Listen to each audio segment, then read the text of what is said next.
এই দেশে প্রতি বছর শীত আসলে আর রমজান আসলে দানবীর ব্যক্তির সংখ্যা বেড়ে যায়। দানশীল মানবতার ফেরিওয়ালাদের সংখ্যা বেড়ে যায়। আর মূলত সবাই হলো ফটো সেশন ওয়ালা দানশীল। সবাই ফটো সেশনের পাগল। শীতের সময় আসলে একটা শীত বস্ত্র দিয়ে ফটো সেশন করা, আর রমজান আসলে ওই যে কিছু ইফতার সামগ্রী আর হলো ঈদ সামগ্রী দিয়া ওই যে ফটো সেশন করা আর ৳১০০ নোট দিয়া ফটো সেশন করা। আর এই ফটো সেশন করে প্রচার করার সময় আবার বলা হয় যে এটা মানুষকে উৎসাহ দেওয়ার জন্য। মানুষ যেন দানের জন্য এগিয়ে আসে। সত্যিকার অর্থে ইসলাম কি এই দানের কথা বলছে? ইসলাম এই সমস্ত দানের কথা বলে নাই। সত্যিকার অর্থে ফটো সেশন যদি দানে উৎসাহ দেওয়ার জন্য হয়ে থাকে, তাহলে এটাও তো উৎসাহ দেওয়ার জন্য। এই ফটো সেশনও তো উৎসাহ দেওয়ার জন্য, তাই না?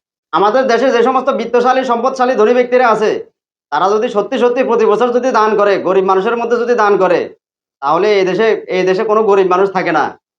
এদেশে কোনো গরিব মানুষ থাকে না। দেশের প্রত্যেক সম্পদশালী ধনী ব্যক্তিরা যদি প্রতি বছর কিছু গরিব মানুষকে এমনভাবে দান করে, যাতে তার পরের বছর যেন আর কোনো কারো কাছে যেন কিছু চাওয়া না লাগে।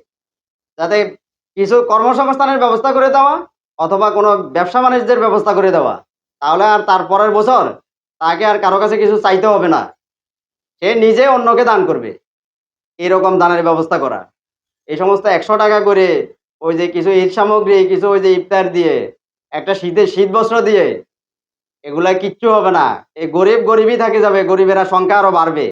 খুঁজে দেখেন এরকম বহু পাবেন। অনেক ধনী ব্যক্তিদের আত্মীয়স্বজনের মধ্যে অনেক গরিব অসহায় মানুষ আছে, ঠিকমতো খেতে পায় না। কর্মসংস্থানের ব্যবস্থা নাই।